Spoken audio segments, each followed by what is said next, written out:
Hello મિત્રો, કેમ છો? બધા મજામાં ને? તો આજે હું એક તમારી સાથે એક તેલ શેર કરીશ. તો અહીંયા આંબળાનું તેલ બનાવવા માટે મેં અહીંયા 500 ગ્રામ આંબળા લઈ લીધા છે અને 500 ગ્રામ આપણે તેલ લઈ લીધું છે. અહીંયા પેરાસૂટ અને તમે જોઈ શકો છો પેરાસૂટ તેલ લીધું છે. તમે કોઈ પણ કંપનીનું તેલ લઈ શકો છો, પણ અહીંયા પેરાસૂટ તેલ બહુ જ સારું આવે છે.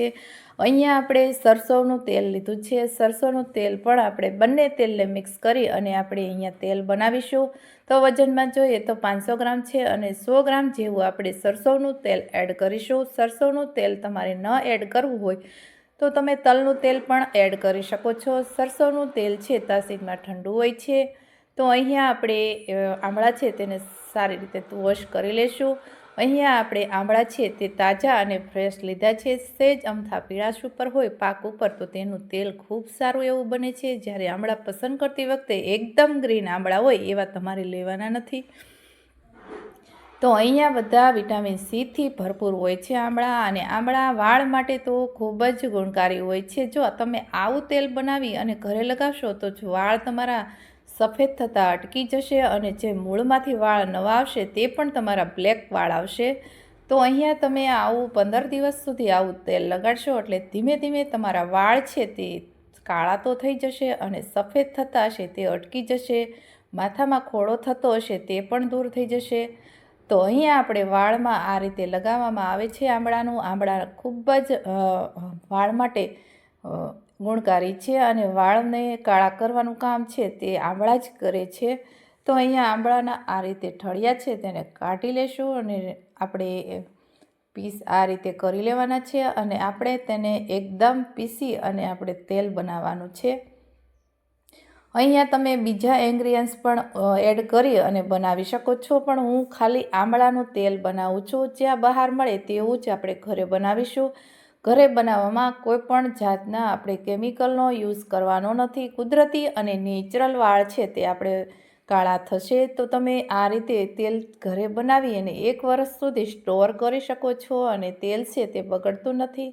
અહીંયા આપણે મિક્સર જાર લીધું છે અને મિક્સર જારમાં આ રીતે આપણે આંબળા છે તેને પીસી લેવાના છે.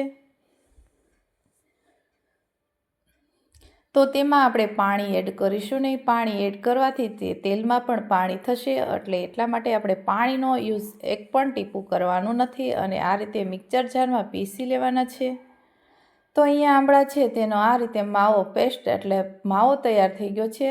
હવે એને આપણે એક લોખંડની કડાઈમાં લેવાનું છે. અહીંયા તેલ બનાવતી વખતે લોખંડનું કડાઈનો યુઝ કરવામાં આવે તો તેમાં આયરનનું તત્વ હોય છે.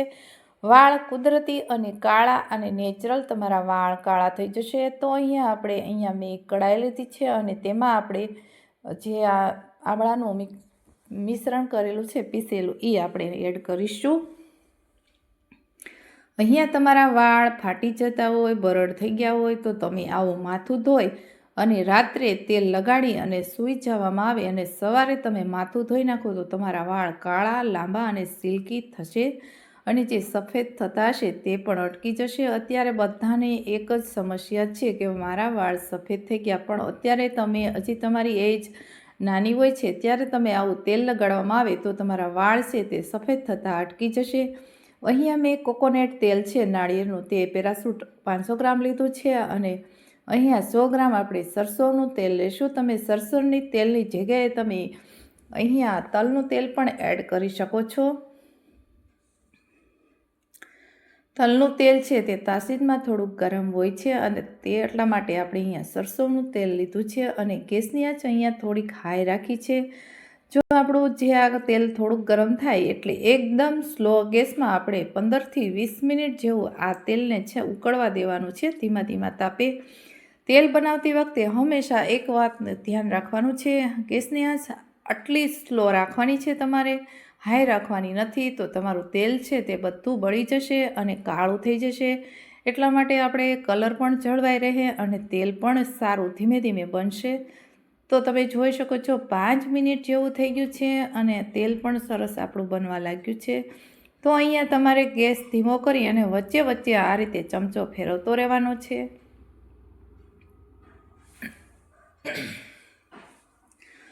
તો અહીંયા આપણે આ રીતે તેલ ઉકળશે તેમાં આપણું તેલ એકદમ આંબળા સાથે તેલ છે તે આપણું એબ્ઝોર્બ કરી લેશે અને જે આંબળામાં જે રસ હશે તે પણ તેલમાં બની જશે તેલના સ્વરૂપમાં. તો અહીંયા આવું તમે તેલ ઘરે બનાવી લેશો એટલે તમારે મહિના સુધી ચાલશે. અને અત્યારે તાજા અને ફ્રેશ આમળા આવે છે તો તમે એને સૂકવી અને તેનું તેલ પણ બનાવી શકો છો. આખું વરસ સુધી તમે સ્ટોર કરી શકો છો. તો આપણે નેક્સ્ટ વિડીયોમાં સુકવણી પણ કરીને હું બતાવીશ તમને કે કઈ રીતે તેનો સંગ્રહ કરવો. તો તમે જોઈ શકો છો હવે આપણું તેલ છે તે બનવા લાગ્યું છે.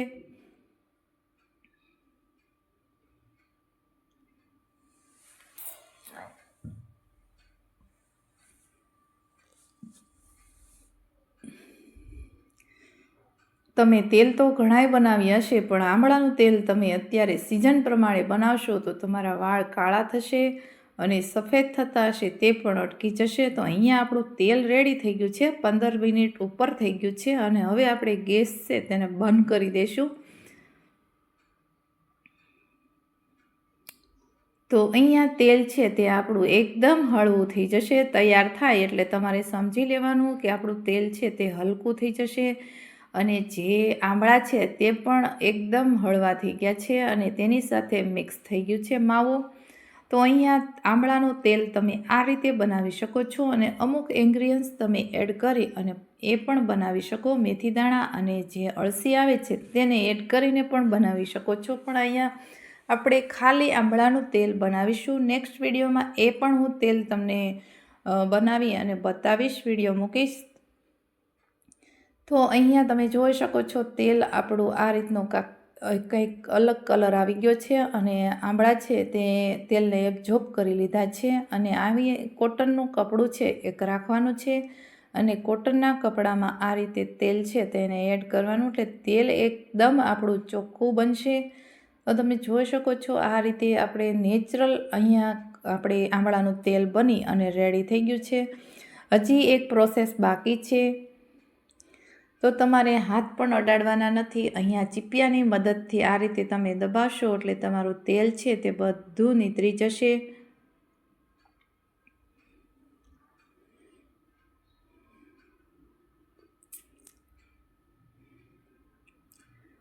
અહીંયા આપણે 75 ગ્રામ જેવું આપણું તેલ તૈયાર થઈ ગયું છે. તો અહીંયા તમે આવું તેલ છે તે ઘરે બનાવી શકો છો. અમુક મહિના સુધી ચાલે છે. તો તમે આખું વરસ બનાવવું હોય તો તે આંબળાની સુકવણી કરી અને આંબળાનું પાવડર કરી અને તેલમાં પણ એડ કરી શકો છો. અહીંયા તમારા માથામાં ખોડો હશે તે પણ દૂર થઈ જશે અને ડેન્ડ્રફ હશે તો પણ જતું રહેશે. તો તમે જોઈ શકો છો આંબળાનું તેલ બની અને રેડી થઈ ગયું છે. પણ એક પ્રોસેસ આપણે હજી બાકી છે. અહીંયા આ માવો છે તેને યુઝ કરી શકો છો ચોકલેટ બનાવવામાં, પણ અહીંયા તેલ હોય એટલે આપણે એનો યુઝ કરતા નથી. હવે અહીંયા આ જ લોખંડની કઢાઈ છે. આ કઢાઈમાં આપણે આખી રાત આપણે તેલ છે તેને એડ કરી દેવાનું છે. તેલ એડ કરવાથી તેમાં થોડોક એવો કલર આવી જશે બ્લેક, કેમ કે લોખંડની કઢાઈમાં આયરન હોય છે, આયરનનું તત્વ. એટલા માટે આપણું તેલ છે તે થોડુંક એવું બ્લેક થઈ જશે અને વાળ પણ આપણે તેલ નાખ્યા પછી એકદમ બ્લેક દેખાશે. કોઈ ડાયની પણ જરૂર પડશે નહીં. એટલું આપણું સરસ તેલ બનીને રેડી થઈ ગયું છે. તો અહીંયા આખી રાત થઈ ગઈ છે અને તમે જોઈ શકો છો તેલ આ રીતનું કંઈક થઈ ગયું છે બ્લેક જેવું. તો તમે હવે આ તેલને તમે કાચની બોટલ અથવા તો તમારી કોઈ પાસે કોઈ બરણી હોય તેમાં એરટાઈટ એમાં ભરી અને સંગ્રહ કરી શકો છો. તો હવે અહીંયા મેં એક કાચની બોટલ લીધી છે અને તેમાં આપણે આ રીતે તેલ છે તેને એડ કરી દઈશું. અત્યારે શિયાળાની ઋતુ હાલે છે એટલે તેલ થોડુંક થીક એવું થઈ ગયું હતું એટલે મેં ગરમ પણ કરી લીધું છે. તો અહીંયા આપણે એક વખત ગાળી લીધું છે એટલે તેલ એકદમ ચોખ્ખું અને નેચરલ બનાવેલું છે. અહીંયા તમે વિટામિન ઈની કેપ્સ્યુલ 2 થી 3 એડ કરી શકો છો. તો તેનાથી વાળ ખરતા હશે તે અટકી જશે અને વાળ મજબૂત અને લાંબા બનશે.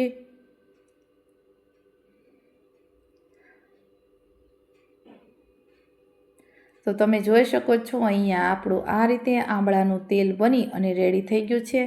તો અહીંયા મારી પાસે વિટામિન ઈના કેપ્સ્યુલ એક જ છે અને તમે ક્વોન્ટિટી ઓછી છે મારી પાસે, તો હું પછી લઈ અને એડ કરી દેવાની છું. તો તમે 3થી 4 એડ કરશો એટલે તમારા વાળ છે તે ખરતા અટકી જશે અને લાંબા અને મજબૂત થશે.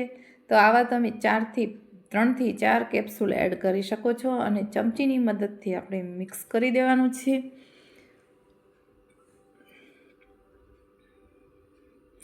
એટલે જે વિટામિન ઈના કેપ્સ્યુલ છે તે અંદર મિક્સ કરવાના છે. આ રીતે તમે જોઈ શકો છો મિક્સ કરું છું. હવે આ તેલ છે તે માથું ધોયા પછી તમે